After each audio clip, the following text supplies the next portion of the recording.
Very good morning and welcome to Breakfast News on Rajya Sabha TV. I'm Tina Jha. Let's start with the headlines first. Prime Minister Narendra Modi arrives in South Korean capital Seoul on the last leg of his three-nation tour. High-level meet slated with the president. US Secretary of State also in South Korea today. John Kerry to hold talks over security concerns with respect to North Korea. Iraqi city of Ramadi falls to the Islamic State, says reports. Government forces forced to retreat following a day of intense fighting.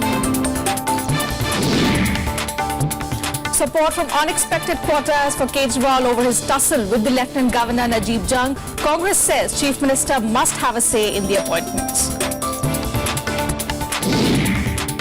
And Congress Vice President on a three-day tour of his home constituency Amethi, Rahul Gandhi to meet farmers, take up the issue of scrapping the food park project.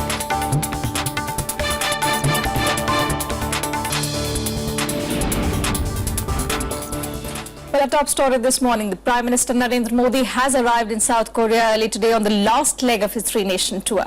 High-level bilateral discussions will be held with the South Korean president, and Modi will also meet key business leaders in capital Seoul. India hopes to attract investments worth $10 billion from infrastructure projects during this visit. Apart from meeting Korean leaders, Modi will also attend an Indian community reception where about 1,500 people are expected to attend. An official ceremony is slated for 11:30 a.m. India time. Several agreements, including one on double taxation avoidance convention, cooperation in shipping and logistics, audio-visual co-production, transport, highways and electric power development in new energy industries are expected to be signed. And our correspondent Akhilesh Suman joins us live this morning. Akhilesh, what's going to be on the agenda this morning? What's on the Prime Minister's itinerary? Actually, let me first tell you that Prime Minister has just left from the National Cemetery. He has offered flowers from his side to the martyrs of Korean War, and now he is leaving for the hotel where he is going to stay, the Seoul Hilton Hotel. And after that, he will go to the Indian community reception that is organized in Kyunghee University in Seoul itself. Right. So you can understand that he is giving importance to the Indians who are living in Korea also. Many of the Indians whom I could meet, they are all very happy to see that they are going to meet Prime Minister Narendra Modi. And after that, there will be a ceremonial reception for the Prime Minister, and then he will have a restricted talk. This is almost one-to-one talk with the President of Republic of Korea. And after that, it will take a delegation level talk and agreement. The agreement will take around 1 p.m. according to Indian time. According to the Korean time, it is around 4:30 p.m. Sure. And after that, you can expect a press statement of both the Korean President and the Indian Prime Minister. So this is a brief itinerary of the Prime Minister till he goes to rest in the hotel. But before that, he is also going to meet the Secretary General of United Nations, who is Ban Ki-moon, and he is also a Korean. So it is, in a way, it is giving importance to Korea, and not only Korea, but one of the pride persons of Korea, who is Secretary General for the second term. So right, Akhilesh, after that, any information on what are the key issues that are slated to be discussed between the meeting with Prime Minister Narendra Modi and the South Korean President? Actually, it is one of the major meetings between the two head of states, and because Korea is one of the most important nations whom we can bank without any condition, and you can see that 30% of the Korean exports are coming to India. So for Koreans, India is very important. But for Indians also, Korea is very important, because once we go in the heavy industrial sector, like in shipping, Korea is one of the best, and I can tell you that it is the best in shipping industry. So India is very keen to have some agreement on the shipping thing between Korea and India. And you can understand that the double taxation avoidance treaty that we have with Mauritius, like that. So in a way, you can understand that Korea may become the same route for capital investment in India as Mauritius is. So this is a way that is a no condition, hassle-free relationship between India and Korea. And Korean has been very silently, very meticulously, and very peacefully having relations with India without any hiccup and without any conditions. So, Right, I think that it is going to be the day of both India and Korea, as the Prime Minister is very dynamic in making economic relationship, making trade relationship, and also working for Make in India program. So I think Korea is one of the best destinations for India in that way. True, certainly. Many thanks, Akhilesh Saman, for joining us this morning. We'll keep coming back to you as the day unfolds with crucial events. Also joining us in the studio this morning is Mr. Sanjay Kapoor, editor of the Hard News. A very good morning, sir, and welcome to Rajya Sabha TV. Good morning, yes. So, as our correspondent was saying that, in terms of economic as well as strategic ties, South Korea-India ties are very important, also for India, also for South Korea. So, from this crucial visit of the Prime Minister after a very successful visit to China, also to Mongolia, what are the key points of focus according to you? South Korea has, in the last few years, the relationship has deepened quite a bit. We had an agreement in 2010, comprehensive economic, engagement with each other. And South Koreans want a free trade agreement. They want this relationship to go to the next level. At the moment, the trade between the two countries is about $18 billion. And there is a very visible trade imbalance which goes against India. So that needs to be corrected. So Prime Minister apparently is looking at greater participation of South Korea into the Make in India program. And there is, I think, a very visible attempt of the Prime Minister to get South Koreans to participate in the Smart City project. And in fact, many countries are salivating the prospects of coming and participating here. But the key issue is who's going to put in money. In 2006, when he was a chief minister, he went to South Korea and they had an agreement for reclaiming land in Gujarat. And that entire project is still hanging primarily because there is, I think there is, the agreement is broken down about how do you finance that project. It will cost about $10 million.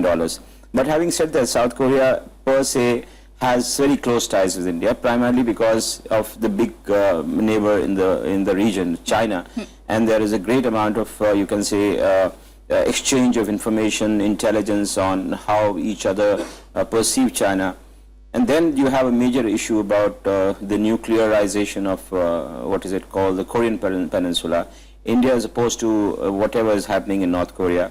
And if you go through the news feed which is coming in, you have Secretary of State from the United States of America, John Kerry, also cruising those parts. In fact, he happens to be in Seoul at the same time as the Prime Minister is there.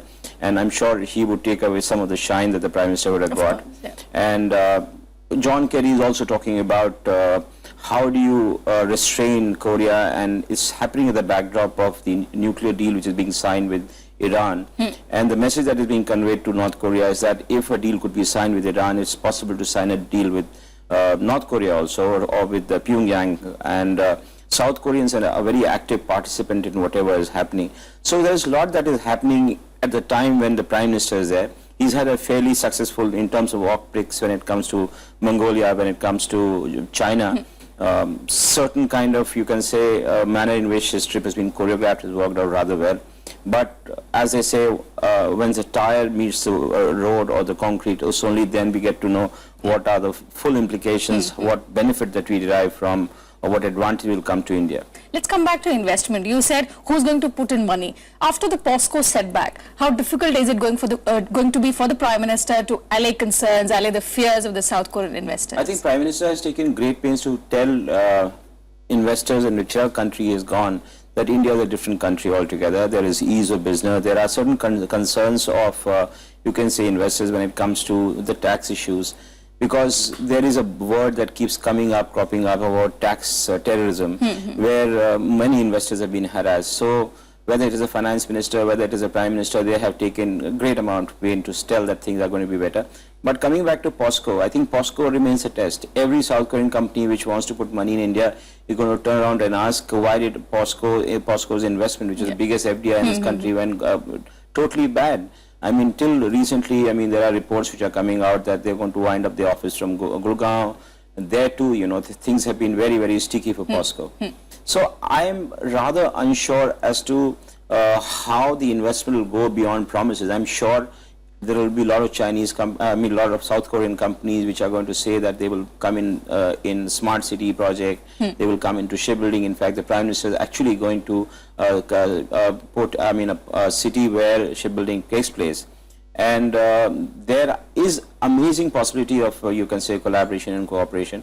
But POSCO is a test which they have to, look it in the eye and say that how do you deal with that. And of course, the Prime Minister has a tough task on hand to convince the investors after the POSCO setback. Of course, if he wants his Make in India project to be as successful. Absolutely. I mean, that's a big test, and it's not just South Koreans. I mean, many other investors also see how POSCO has been treated. And despite the best effort of the central government, both the previous government as well as, I'm sure, the new government, things haven't really moved because there's so much of local opposition. Any major defense breakthrough that we can expect? You know, we have this. India is one of the very few countries with whom South Korea has a, you can say, a security dialogue. We exchange a lot of information. There are also collaborations which are taking place in the defense sector. They are supposed to supply some crucial hardware to India. So that all will go, go apace. There's nothing wrong with that, and surely it'll gain momentum. But as you said, the POSCO test is very important, and also whether the internal environment is conducive for the investment that you're talking about, because PM has been going around and getting people to come in India. But once they come in, they realize that it's not very easy to do business because of the bureaucratic hassles, because of the local environment, the opposition that keeps coming up in the acquisition of land. So those issues have to be tidied over. And of course, the Prime Minister has been promising to cut down on red tapeism, but how successful will he be and how he can get in South Korean investment is something that we'll have to work out. Local bureaucracy causes a lot of problem. I mean, it's all right that you convince in Delhi that things are going to be all out, but when you put the money in a place like where POSCO is in Odisha, how do you deal with the local bureaucracy? How do you deal with the local people? It's a human problem. So that is not something that you can wish it away. So that's something we'll have to closely watch out for. Many thanks to Mr. Kapoor for joining us this morning and sharing those details with us. Meanwhile, as our guest was talking about, U.S. Secretary of State John Kerry is also in South Korea for talks. He will be meeting South Korean leaders today, where he will be discussing security issues amid fresh fears of North Korean excesses. Kerry arrived in Seoul on Sunday from Beijing. His visit is less than a week after South Korea's spy agency said North Korean leader Kim Jong-un ordered his defense chief executed. The latest news from North Korea is worrying, considering claims from Pyongyang that it had successfully test-fired a newly developed ballistic missile from a submarine. Those actions come despite a recent U.S. diplomatic overture to North Korea to discuss resuming denuclearization talks that have been stalled for the past 3 years. In addition to talks on issues related to North Korea, Kerry will be laying the groundwork for South Korean president's visit to Washington in June. Meanwhile, in more international news, the Iraqi city of Ramadi has fallen to the Islamic State, according to reports. A series of car bombs were detonated by militants on Sunday. Government forces abandoned their positions in the city after a day of intense fighting.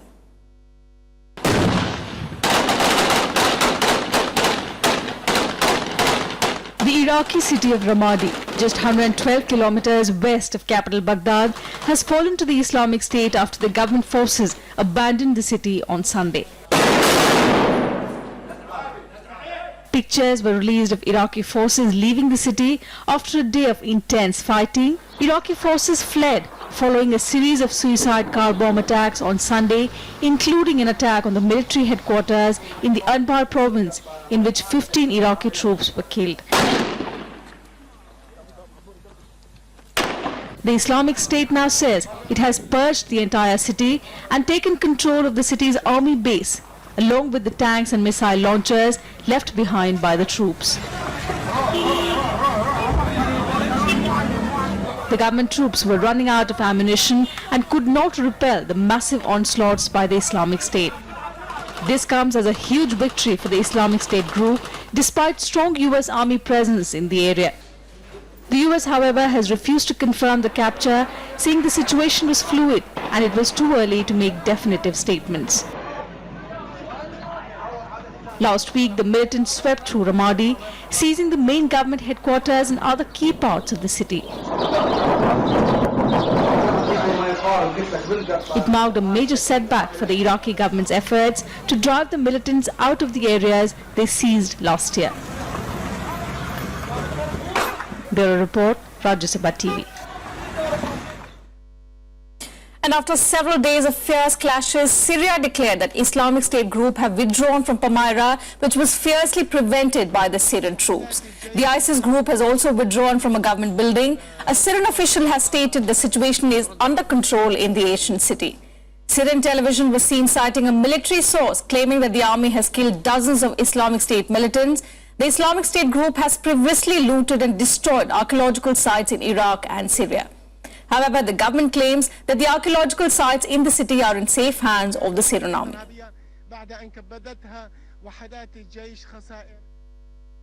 Meanwhile, a suicide bomb attack near the international airport in Kabul on Sunday killed 3 people, including 1 British national who was working with the European Union police. At least 18 others were wounded in the attack, which took place close to the area used by military vehicles and targeted a European police training mission vehicle. Taliban has stepped up its spring offensive in Afghanistan, targeting government installations as well as the officials. On Sunday, 3 people were killed and 26 were injured when a suicide bomber detonated an explosive-packed car near the convoy of European Union Police Training Mission, or EUPOL. The foreign troops were on their way from the Kabul airport to a NATO military installation when the attack took place. داخل دکان داخل شدن که موتر کلا میگه موتر میگیره آماج دادن سه نفر شهید شدن اتفاق بود سیاست بود یعنی چند نفر اونجا زخمی بودن یکی ناگهانی صدا شد خدای نگهدار یه خالی بغل آجیل برآورد سکن که کلی می طفلات رفته روی زمین یارو به ساختن بالا کردن داخل موتر رفتن. 3 of the EUPOL's personnel sustained non-fatal injuries. Of the 26 injured, 8 were women and 3 were children. در این بازی انتخابی پیش چه میدان اول شوخه سیمکشیو شفقانیت جمعان 15 کس مراجعه کردی چه برای که درویشتی زخمیان دی و 2 نفر انجوری. The recent attack comes just days after gunmen attacked the Park Palace guest house in Kabul's Kolola Pushta area, which targeted the Indian envoy. 14 were killed, including 4 Indians. Bureau Report, Rajya Sabha TV. And let's get you some more international news and updates in World. At least 9 people have been killed in a shootout between rival biker gangs in the city of Waco in Texas. The incident happened at the Twin Peaks Sports Bar and Grill in a shopping area. The police said 8 people died at the scene while the 9th died in the hospital. Several other people were also injured.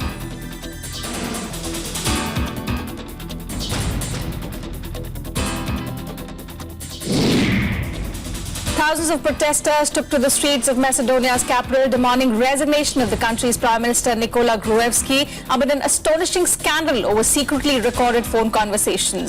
Crowds packed the Central Avenue in front of the Prime Minister's office. This is the worst crisis rocking the Prime Minister's 9-year tenure.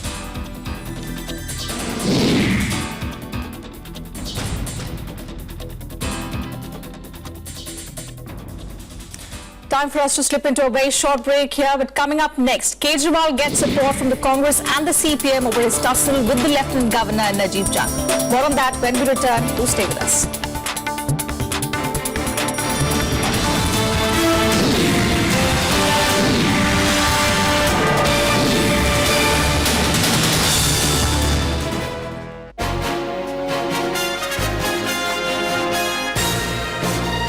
Hello and a very warm welcome to a brand new edition of World Panorama with me, Frank Pereira. Barack Obama has been elected on the basis that I will no longer take America into wars, and in fact quite the opposite, I will pull America out of wars. According to the Indian government, fishermen are not at fault. The US intervention in Iraq set the stage for exacerbation of these conflicts, and then the intervention in Syria.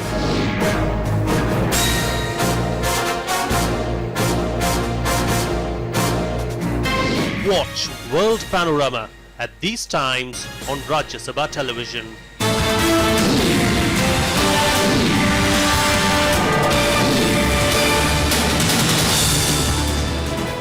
Welcome back. You're watching the Breakfast News on Rajya Sabha TV. News from the national capital now. The war of words over the appointment of Delhi's Chief Secretary continues between the state government and Lieutenant Governor Najib Jang. On Sunday, Chief Minister Arvind Kejriwal targeted Shakuntala Gamblin, accusing her of favouring the power companies. Minister of State for Home Kiran Rijiju slammed Kejriwal for his remarks against the IS officer. Delhi Chief Minister Arvind Kejriwal has accused senior bureaucrat Shakuntala Gamblin of favouring power companies. He claimed that she wanted to trick the government into signing documents which would give rupees 11,000 crore to the firms. Gamblin was appointed as the acting Delhi Chief Secretary by the Lieutenant Governor, triggering a bitter war of words between the state government and LG's office. Kejriwal accused the LG of appointing Gamblin despite objections raised by his government. ये बिजली कंपनियां, रिलायंस की कंपनियां ये 11,000 करोड़ रुपए का loan ले रही थी और वो बिजली कंपनी की सेक्रेटरी हमारे मंत्री से दिल्ली सरकार की तरफ से गारंटी के ऊपर साइन करवाने के लिए आई थी। दोस्तों, ऐसी सचिव की हम लोगों ने खिलाफत करी, ऐसी सेक्रेटरी की हम लोगों ने खिलाफत करी। और दोस्तों, नरेंद्र मोदी जी की भाजपा सरकार ने उसी सेक्रेटरी को दिल्ली का चीफ सेक्रेटरी बना दिया। दोस्तों, पिछले 4 दिन से हम लोग संघर्ष कर रहे हैं, लेकिन नरेंद्र मोदी सरकार दिल्ली की सरकार को फेल कराना चाहती है। The Lieutenant Governor refuted Kejriwal's charges. He insists that he is empowered to appoint government officers in Delhi. Kejriwal has sought an appointment with the President for an urgent intervention.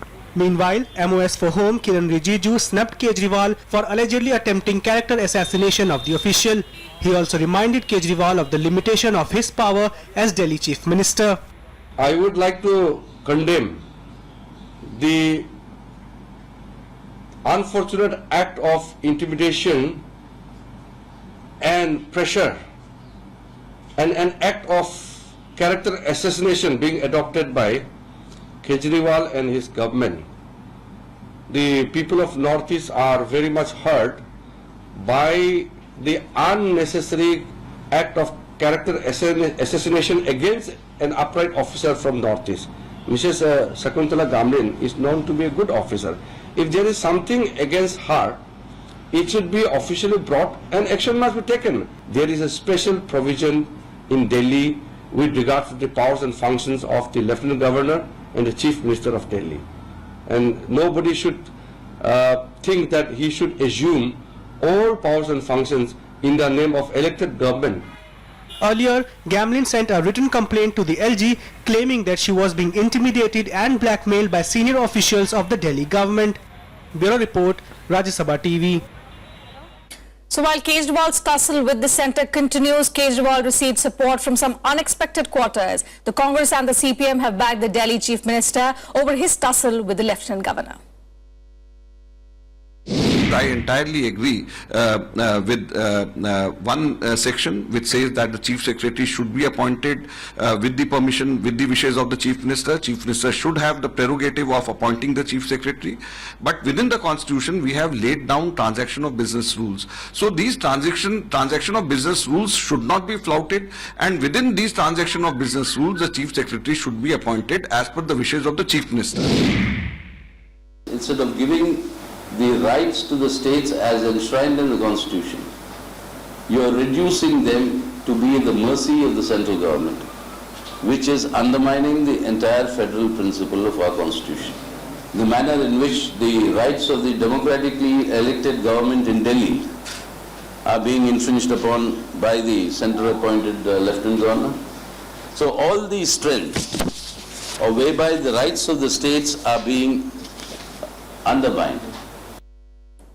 And let's now take a look at some other national news and updates in our segment Nationwide. After petrol and diesel, the prices of compressed natural gas and piped natural gas have been hiked by 45 paise per unit in Delhi NCR with effect from Sunday midnight. CNG price in Delhi will go up by 45 paise to cost 38 rupees per kg, while the same in Noida, Greater Noida and Ghaziabad will increase by 50 paise and now cost 43 rupees 30 paise per kg. Home Minister Rajnath Singh has assured that the government is making all efforts to stop infiltration from across the border in Pakistan. Singh said this during his visit to Rajasthan. He, however, admitted that the process would take longer time than expected because of porous borders. A woman Maoist was killed and 7 others injured in an encounter with the CRPF personnel in Gaya district of Bihar.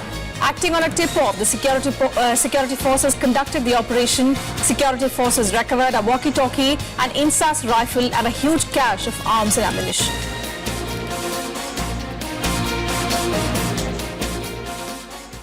And Congress Vice President Rahul Gandhi will begin a 3-day tour of his constituency Amethi today. This is Rahul's first visit since he returned from his 56-day sabbatical.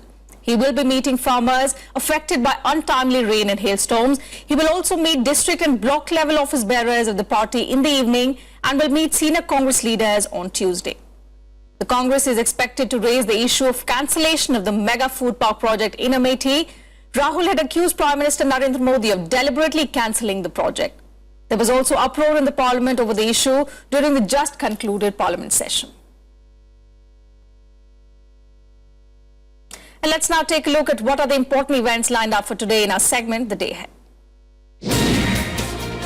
After a gap of 19 years, India is ready to assume presidency of the 68th session of the World Health Assembly, the top decision-making body of the World Health Organization, starting today. Union Health Minister J.P. Nadda will preside over the WHO session and lead a high-level Indian delegation to the Assembly, which is slated to take place in Geneva from today till the 27th of May. The Union Health Minister is also expected to hold separate bilateral meetings with a host of countries including China, the Netherlands, the United States, the UK, Russia, South Africa, Bangladesh, Pakistan, Brazil and several others. President Pranab Mukherjee will address a special session of the Uttarakhand Legislative Assembly today as part of his 2-day visit to the state. Apart from the President's 20-minute speech, State Chief Minister Harish Rawat, Speaker Govind Singh Kunjwal and Leader of Opposition Ajay Bhatt will also address the House. Chief Minister Harish Rawat termed it a historic moment, saying he, along with all state legislators, are eagerly waiting for the President's address. The National Stock Exchange will today auction investment limits for foreign investors to buy government debt securities worth 2,684 crore rupees. This is the highest investment limit on offer for overseas investors in more than half a dozen auctions conducted since December. The auction for debt securities will take place on the NSE's eBid platform after the closing of normal market hours. And let's now take a look at some sporting action in Sportsbeat. Russia's Maria Sharapova ground down Carla Suarez Navarro 4-6, 7-5, 6-1 to win the Rome Masters final on Sunday. Third seed Sharapova looked slugging against her Spanish opponent in the first set, and Suarez Navarro fought back from 1-3 and 3-5 down in the second to level at 5-5. But she reeled off the next two games and sealed victory in more than 2.5 hours. This is her third victory in Rome, having previously won the event in 2011 and 2012. World number 1 Novak Djokovic won the Rome Masters for the 4th time by outwitting old rival Roger Federer on Sunday. Meeting for the 39th time, the pair went toe-to-toe in the opening set, but Djokovic broke in the 10th game to seal it. Top seed Djokovic narrowed Federer's lead to 20-19 as he won 6-4, 6-3. Real Madrid defeated Espanyol 4-1 on Sunday as Cristiano Ronaldo scored his 7th hat-trick of the season to claim the victory for his side. Ronaldo fired low under Kiko Casilla to make it 1-0, but Espanyol equalized to Cristian Stuani after an error from Madrid keeper Keylor Navas. Marcelo made it 2-1 with a firm drive before Ronaldo added the third from 12 yards. That's it from us this morning. Have a nice day.